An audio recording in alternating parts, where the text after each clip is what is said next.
Common Law Wives and Concubines, Essays on Covenantal Christianity and Contemporary Western Culture, Stephen C. Perks. This is a Reconstructionist radio production with lrnteach.com. Please visit kuiper.org/books to download or purchase this book. Common Law Wives and Concubines, Essays on Covenantal Christianity and Contemporary Western Culture, Stephen C. Perks, 2010, Kuiper Foundation, Taunton, England. Narrated by Nathan Conkey. Chapter 6. Censorship. Some years ago, the retiring chairman of the British Board of Film Censors stated on a Radio 4 interview that, quote, "There are no subjects which are off-limits or taboo. It is only the way in which they are treated which may result in censorship." End quote. This comment was used to justify the granting of a certificate to allow the distribution of a film whose subject matter was necrophilia. What are Christians to make of this statement? Was he right? My answer to this is that there are no subjects that are off-limits to the Christian in his attempts to come to a correct understanding of the world in which he lives. That is, the Christian has to be able to assess all things from a Christian point of view. This means that he must be able to think about all things from a Christian perspective, a Christian worldview, even those things with which he disagrees and that he believes to be utterly immoral. For example, homosexual practices and pedophilia are immoral and forbidden. But the Christian must come to a proper understanding of these things, and this means that he must think through these issues in order to determine the correct Christian response, especially in an age of moral delinquency such as our own is. And the Christian has to be able to articulate and explain the correct Christian response to non-believers as part of his witness to the faith. Cinema films and television programs are forms of art, but art also communicates a message, and these media are very effective means of communication. In an age like the present, when so many people are unwilling to go to church and listen to the preaching of the gospel, the Christian artist and dramatist may be able to communicate the Christian message regarding such things to non-believers much more effectively than the preacher, at least as the first point of contact. But in order to do that, he has to deal with the issues. In this sense, therefore, we must agree with what the censor said. But this does not mean that we should necessarily condone what he would condone. The question is, quote, "What is the message being put over by this drama?" End quote. This goes not only for the vile things we see on television and on the cinema screens, but also for the seemingly harmless things. It is a question that is as pertinent to the Blue Peter program as it is to the sexual immorality and violence portrayed on television. Christians often get indignant about the graphic portrayal of sex and violence in the media and complain, but fail to see the real problem entirely, namely the non-Christian worldview that underpins such dramas. They complain about television programs and movies being shown at the cinema, but send their children to schools that indoctrinate their children into the very same worldview that produces such dramas in the first place, secular humanism. This is the real problem. The most damaging programs are those that convey the message of secular humanism subliminally, not those that convey it obviously, because people do not really see the programs that convey the message subliminally for what they are, namely propaganda for secular humanism. If God is dead and there is no meaning to life except what one makes for oneself, what one imposes on one's own life, then sexual immorality and gratuitous violence will be the inevitable consequences, since men are slaves to sin until they find their true purpose in life in serving God. If I choose my own meaning and purpose for life, if I am the centre of the world and all things exist for me, if, quote, "the world is my idea," end quote, to use the words of Schopenhauer, then all that we see in the media today in terms of mindless violence and the selfish abuse and mistreatment of people by each other, will inevitably follow. Merely complaining about the depiction of mindless violence and sexual immorality without getting to the real cause of the problem, the kind of worldview that produces such entertainment and, of course, the realities of modern life that such entertainment depicts, is not enough. Not only is such a superficial approach an insufficient answer for the problem facing our culture today, it is part of the problem itself, because it fails to challenge sin in the human heart, and therefore condones, unwittingly, the sinful attitude itself, the idolatry of the human heart, while condemning only certain expressions of such a sinful attitude. Christians condemn the sinful effects of human rebellion against God, and rightly so, but often fail to condemn the attitude, the disposition of the heart, the worldview or mindset that produces these sinful effects. This attitude of the heart is not merely a question of feelings and passions. It is an intellectual attitude and an attitude of will just as much as an attitude that affects the passions and desires. The term heart is here used in the biblical sense to indicate the soul or religious centre, the mind, the essential nature of man. The attitude of man's heart affects the whole of his culture, not merely his sexual appetites, lust for vengeance, etc. It affects his view of the meaning and purpose of life, and therefore informs and controls his whole view of life generally. Christians must be careful not to get into a mode of thinking in which they merely wish to clean up secular humanism. This is the danger of much Christian thinking on these issues. There is a difference between being a Christian and merely being prudish. Children's television can be as degrading and immoral as adult television. And I'm not thinking here of the obvious candidates, but those programs that parents often think are good, wholesome programs. Though the graphic portrayal of violence and sex may not be there, this does not mean that the corrupting message of secular humanism is not there, that children are not being encouraged to see the world and everything in it from a purely self-centered point of view, and to see the world as a godless place. It is the philosophy or worldview underpinning the drama that is at question. What is the message? Does the message glorify God or man? A children's television program can be just as degrading in its own way as one of these nasty and perverted movies about sex and violence. And because the degradation of children's program is not as easy to see, it is actually more dangerous in the long run. The same argument applies to the kind of worldview in terms of which education takes place at school and university. Facts are never presented or taught on their own. They are taught as part of an overall worldview, a particular theory of knowledge and understanding of life, its origin, meaning, and purpose. Those who teach may not be conscious of the way in which their religious attitude of heart affects what they teach, but it will affect their teaching subliminally nonetheless. If their attitude of heart denies God and worships the creature instead of the Creator, this will be reflected in the kind of worldview they embrace, and therefore this attitude of heart will colour everything they see and everything they teach. It is not only the overtly religious aspect of education that will be coloured by this attitude of idolatry, but the maths lesson, the history lesson, the biology lesson, the science lesson. The whole curriculum will be subject to this worldview. It is not the facts taught that are the problem, but the theory, the worldview, in terms of which the facts are understood. For Christians, therefore, the real problem is not X-rated movies. It is rather the fact that they send their children to be educated by those who believe and teach the God-denying worldview of secular humanism. How will God see this?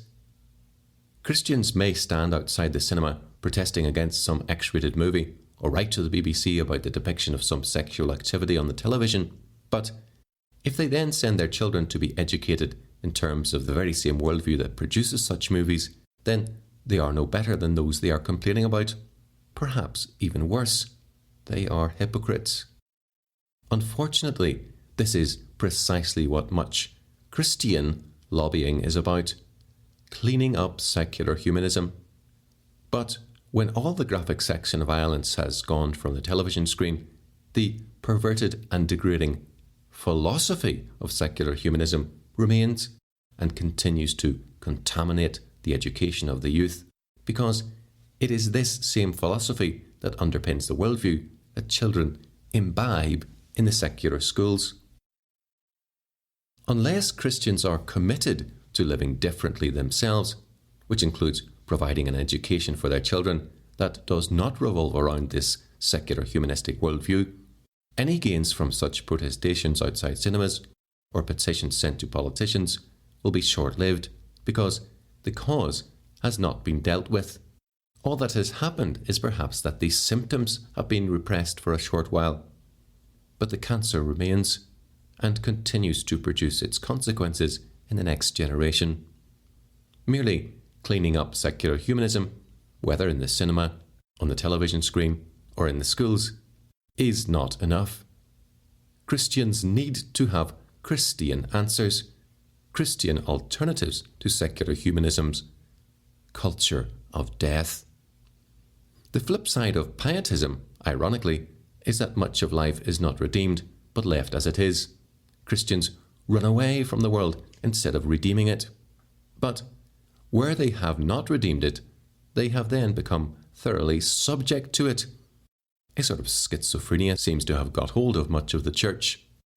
The population must not be permitted to watch the sex and violence that rebellion against God produces, but one may send one's children to be educated into the worldview that brings forth such rebellion. Such is the implicit message of much Christian lobbying for censorship. In fact, the Bible gives us some very gruesome, violent, and sexually immoral stories. Stories about incest, homosexual acts, ritual sacrifice of children, etc. One story particularly that I have always found utterly gruesome, utterly nasty, is the story of the Levite who cut up his concubine, who had been raped to death by the men of Gibeah, into 12 pieces, and sent a piece to each of the leaders of the tribes of Israel, with the result that all Israel made war on the tribe of Benjamin. Judges chapters 19 to 20. And many more such horrific stories are related in the Bible. The Bible is not a prudish book, and those who are intent on bowdlerizing the Bible do themselves and their fellow men a great disservice. If God has revealed himself in a particular way, there must be a purpose to it. If we soften that revelation in translation, which often happens because modern translators find the Bible too coarse or graphic or insufficiently poetic, there will be an inevitable knock-on effect in our understanding of who God is, because in the Bible, God reveals himself to man. Such softening of the biblical message will change our view of God. God's revelation is corrupted by such prudish translations. This is a form of liberalism because it panders to man's desires, to what he wants to hear, not what God says. Pietism has been one of the results of such softening of the Bible's message, and in turn has become a major cause of the effeminate type of Christianity that is popular today. Pietism has vitiated the gospel in an age when the truth needs to be heard clearly. The Bible is very graphic in its depiction of man's sin, and very hard in the message it conveys to sinners. No subject is taboo in God's word. It speaks to man's situation. It is realistic in its portrayal of mankind in the state of slavery to sin. But the Bible is never gratuitous. There is always a moral purpose to its depiction of man's sin.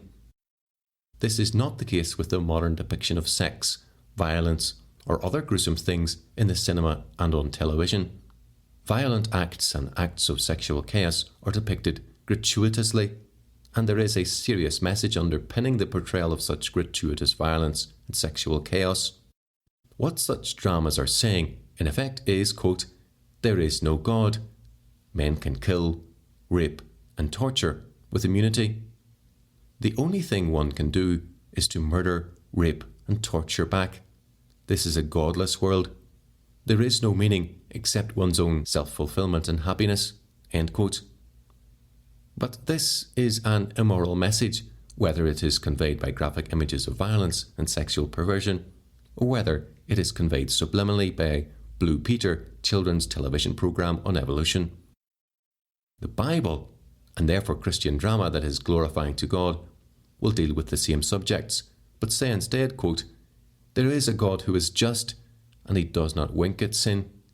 Those who live by the sword will die by the sword.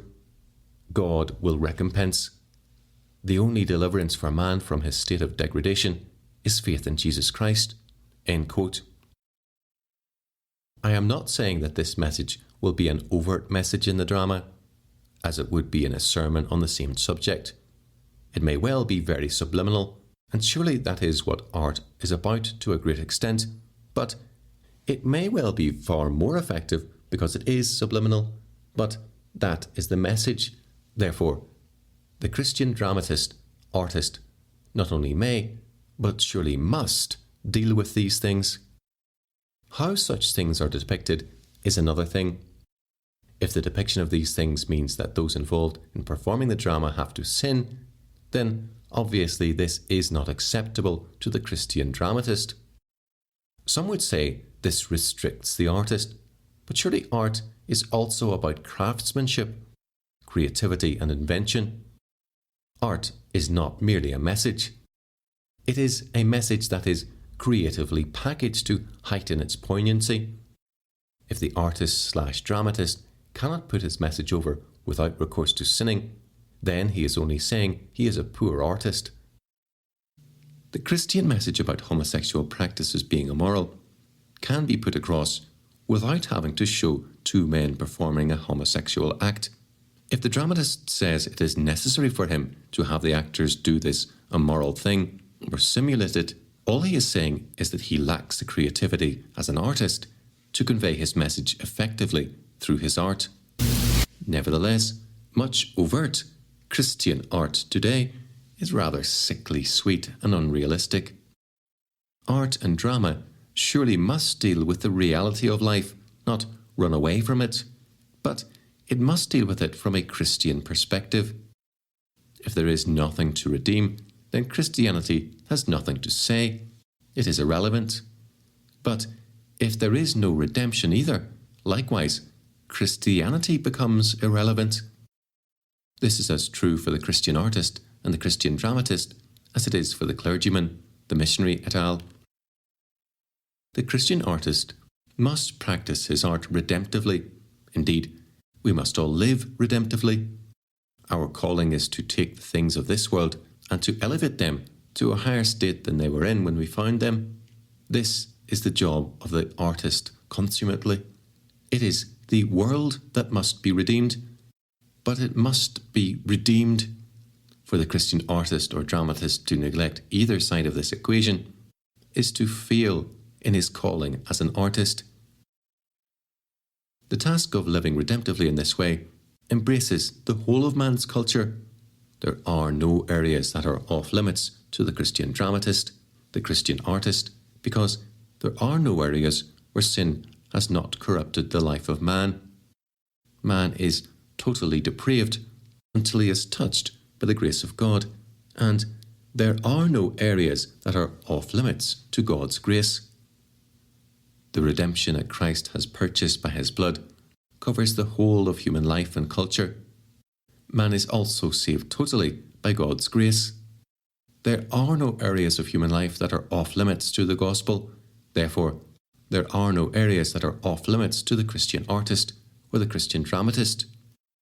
His subject matter is the whole of human life and culture, but he must, in his own way, bring the redeeming message of the gospel to everything with which he deals, and thereby raise it from its state of degradation through sin to a higher level. The Christian artist, dramatist, must practice his art redemptively.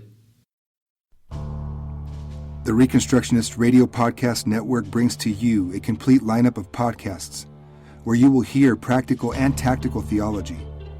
Our desire is not simply that you consume our shows, but that you also live out your faith in every area of life. We can talk all day long about these things, but if we fail to put them into practice, then we fail as ambassadors of Jesus Christ, our King. Subscribe now to your favorite Reconstructionist Radio Podcast Network shows, or you can subscribe to the Reconstructionist Radio Master Feed, where all of the content we produce, including the audiobooks and audio articles, will pop up as soon as they are available. And don't forget to visit ReconstructionistRadio.com to volunteer as a narrator or to partner with this ministry financially. May the Holy Spirit stir you into action for Christ and His kingdom.